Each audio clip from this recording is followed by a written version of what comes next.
Yo, what's up, guys? Okay, in this video, we're going to be looking at built-in events on Roblox Studio.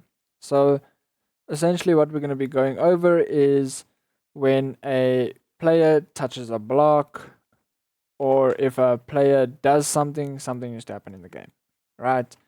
So, let's jump straight into this. That's pretty self-explanatory. If something happens in your game, we want to do something, right? So, yeah, we have a block. Insert a block as a part and give that part a name. All right, can be anything. I'm gonna name mine touch block because I want this to change color, maybe to red when I touch it. Right? Okay. So what we're gonna do here, we're gonna go into server script service, add a script. We're gonna specify where this block is because it's in workspace. Local touch block equals workspace dot touch block. Now, before we go further on, I want to show you a few things where beginner developers would struggle is, let's say we have something like this, okay? But now we're getting an error that it can't be found, or it's being added before the player joins or after the player joins and it's breaking our script. What we can always do is wait for child touch block. So what is this doing?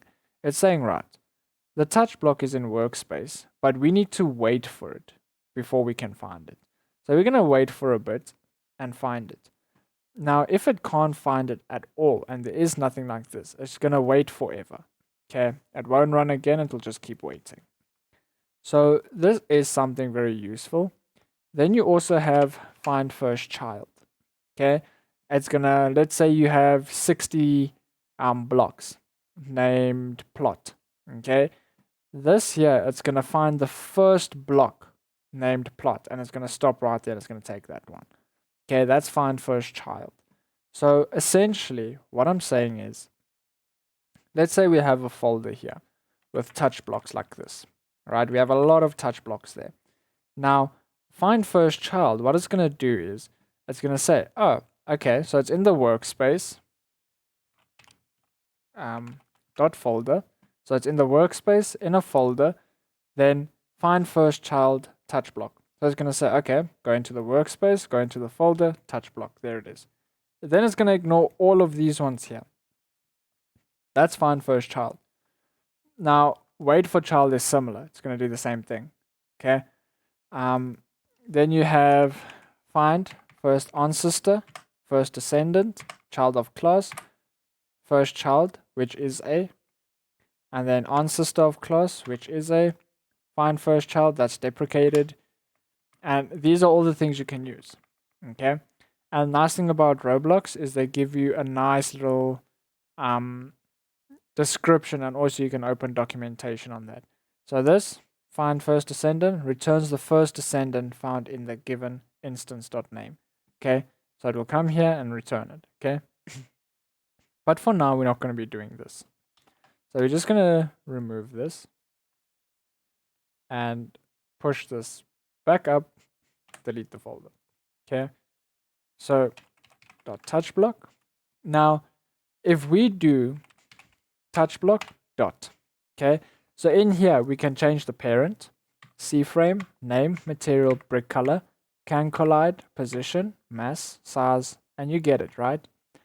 But now we're getting to the lightning strikes. These we have changed and touched. Okay, then we have child added and destroying, touch ended, child removed, and outfit changed, ancestry changed, descendant added. There's much more. There's a lot here that you can go with, right? But for now, what we're going to do is we're going to work with a touched event. So we're going to say touched. Now, when you do something like this, touch block.touched, you have to connect it. Connect function. It needs to look like this. Okay. Now, essentially, when we do this, now it's saying, okay, so in this function, what's going to happen? So if we say print, you touched me, Okay, let's actually play it now. See how it says you touched me, right? Now we didn't touch this at all. Now we're touching it and look how it goes. But when we spawned in, we never touched it. That's because it's touching another part here. Okay, so it's touching another part and it's taking that as a touched event. We don't want that. So essentially now, before we go on to the player actually touching it, let's see how we can manipulate this. So we can say 𝕃𝔼𝔸ℝ it's touch block dot 𝕃𝔼 equals 𝕃𝔼.new. Now we want to change it to really red, right? So let's play it. Automatically it will change because it's being touched already, right? So now that you have understand like how to do this, I want to explain this section here because this here will confuse you a bit. So if we look at this part, okay, what is this actually saying? It's saying, okay, this touch block that's in the workspace, when it's touched, it needs to do something, right? Because a function is something that happens within a game, okay? It's information we're telling the game to process when something happens. This is known as an event, okay? So if we go explain code, right? Here, if you have the AI assistant, you can do that to explain the code and it'll explain it probably much better than what I'm doing. But besides that, it's the same thing as functions, okay? So if we have a function, test, and do that, it can store information, right? Remember the a comma b, it stores information. Now we come back to the touched event. It can do the same thing, a comma b, okay? But now we don't want to do math here on a touched event because we want something to actually happen when we touch the event, okay? So what we're going to do here is we're going to put hit. Why hit? This can be anything. Dude, it can be power. Put it like that, okay? Then we can say local player equals game.players get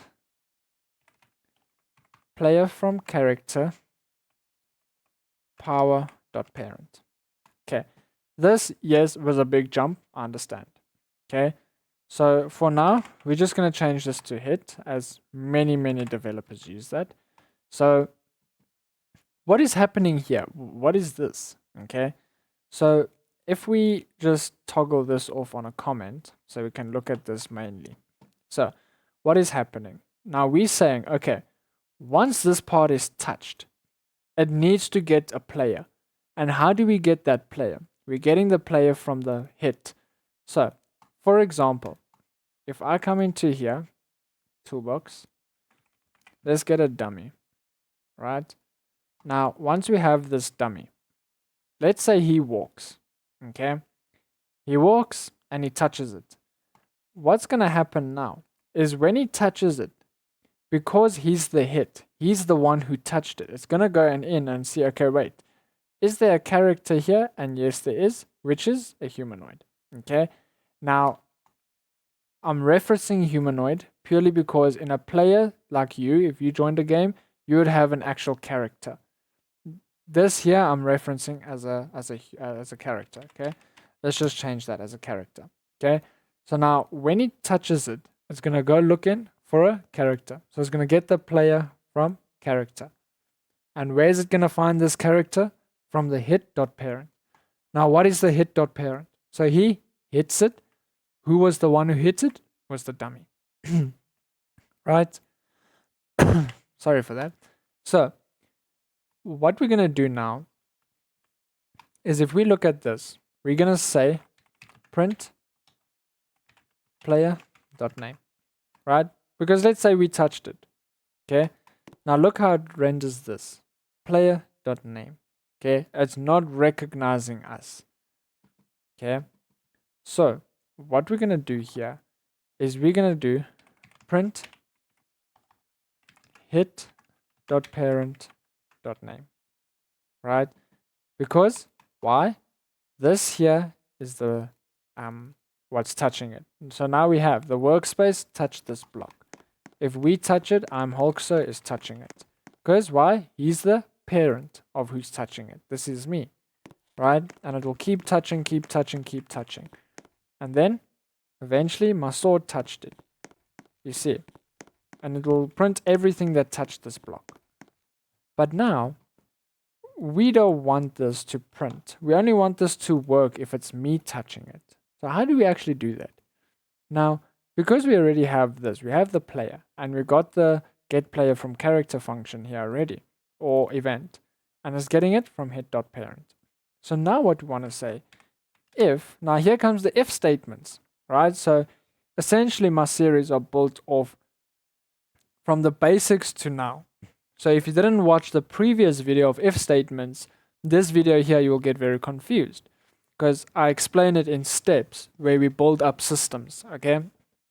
So now we're saying if hit.parent dash is a, we could do character, but let's do if hit.parent find first child humanoid, then print a player touch the block. Now that's what we want to do, okay? So let's test this quickly. So now if we touch it, it says a player touched the block. Now it's no longer saying the workspace touched the block or anything else touched it. It's just going to print, and it's going to print me only, okay? But now we want it to be the name. So let's change that quickly so we can see what's touching it. Hit.parent.name, okay? I'm not using this here for one specific reason, okay? So this here can essentially be commented out. So ignore this, okay? Because this is going to get a bit very technical if I go into that. So we're just going to ignore that. So now, let's actually remove it. Okay. So now what we're saying is, we're saying, right, our block is in workspace, touch block. Now when this block is touched, I need you to check if it's a player or if it's a part. So if it's a player, you need to check if it's a humanoid. Find first child. Okay. So remember, in a first child, it finds the first corresponding text that matches this one here, right? Which is the humanoid. Only characters and players have humanoids, right? So it's saying, if this block was touched, I need you to check if it has a humanoid or if it's a player or a character. And if it is a character, it needs to print the name of that character. So let's play it. Now it prints 𝕃𝔼𝔸ℝ. You see? So this is now printing and saying 𝕃𝔼𝔸ℝ touched this block. It's me, right? So when it's touched, what if we want to actually change the color? So this is self-explanatory. .brickcolor equals brickcolor.new really red. Okay, let's touch that now. And it should change. And there you have it. But now we can also have it as brickcolor.random. We can have any color come to this brick. And there you have it. Now we keep walking it and anything happens. It goes different colors, you do whatever you want. Okay? So pretty self-explanatory, it's not difficult. So now what we want to do is, purely because you've noticed now, when we touch this brick, it keeps changing colors non-stop, right? So if we look at it again, it keeps changing it non-stop when we move. But what happens if we only wanted to move a few times, right? Now, when it comes to built-in functions, especially when it comes to touched events, this is where we want something called a cooldown. Okay, so local cooldown, okay, equals false, because we're not on a cooldown now. But now comes the tricky part. If there's not a cooldown and you want this brick to maybe change to one color every 10 seconds or 5 seconds or perhaps even 2 seconds, this is where a cooldown comes in hand, right? So take it for example, on many Roblox games, you go rob a bank on jailbreak, And then there's a cooldown. You can only rob the bank in another 3 minutes. Okay, then the bank is available again. That is a cooldown. And that's what we're learning now, right? So if we look at the cooldown, it's set to false because we don't have a cooldown. Now, what we want to do is when the player touches it, we want to enable this cooldown. Okay, so cooldown equals true.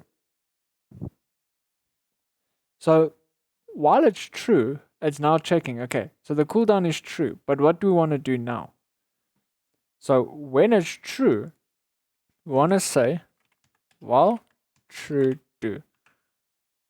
Okay, we want to take all of this, put it like that, and push it in there. Okay, so yes, this might be a bit tricky for you, but break it up into sections. Okay, here's your variables. These are very simple. Okay, here's a condition. You're checking whether there's a cooldown active or not. But when the player spawns in, we're setting it to false. There's no cooldown active. Okay, but when the player or the block is touched, it's going to enable the cooldown. But when the cooldown is enabled, it needs to do this, right? And then it needs to wait again before it can actually go on, right? So how do we actually stop this? So now what we're going to come is we're going to do this cooldown equals false task dot wait, let's say 4. Now essentially, if I zoom out a bit, is we have 3 cooldowns. 1, 2, 3. 2 of them have to be false. 1 of them has to be true. If you have 2 trues or 2 falses, you've made a mistake somewhere. Okay. Now, if we look at if hit.parent find first child humanoid, it's going to change the brick color.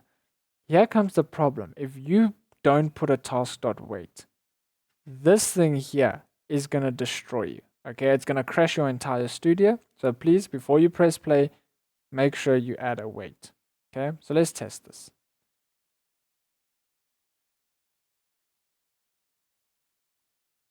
As you can see, right? So it took very long. Script timed out. Now, because I've got a strong PC, my PC can handle it. But there you have it. Okay? There, it crashed my entire studio, basically, the game. So let's stop this. So why did this happen? Because if we look at this now, right, the while true statement is sitting inside of our touched event. But now, this part over here is not. Okay? So if we look at it realistically, there's a section over here.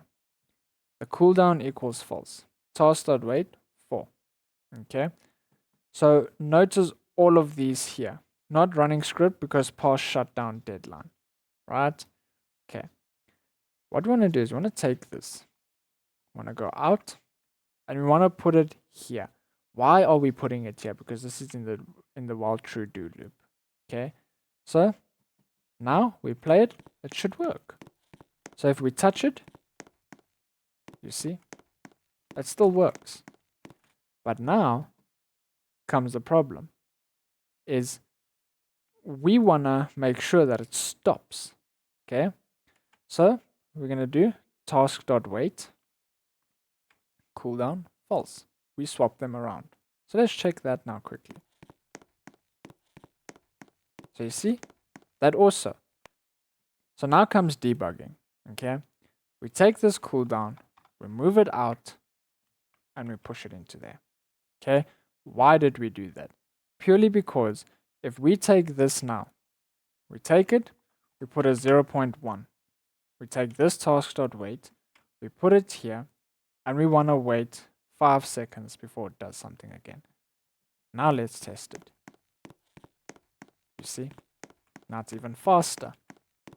Okay? So now, what we're going to do is, we're going to put a 5 over there. Well, actually what we're going to do is, we're going to put cooldown false, task.wait, and we're going to put this as 5. Okay. And there you have it. Right?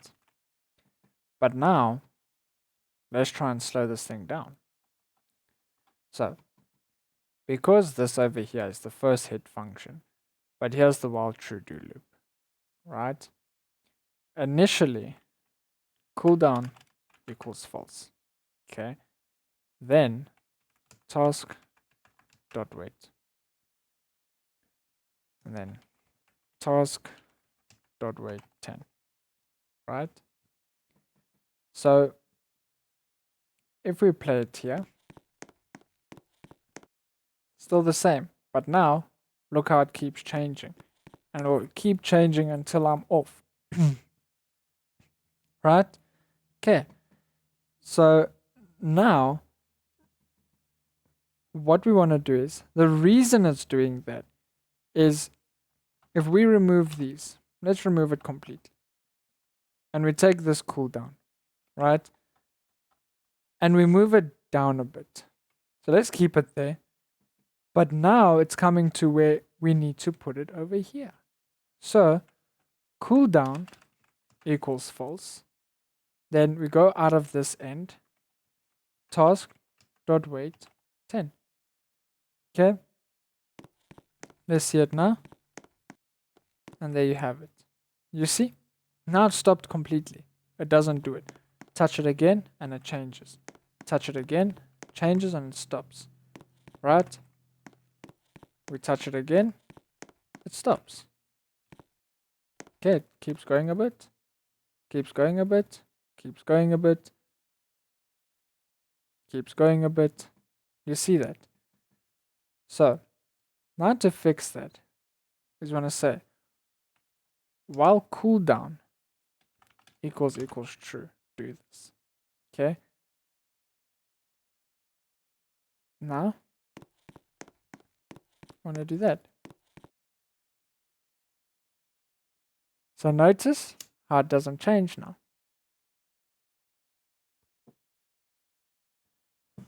You see, we can sit here the whole day.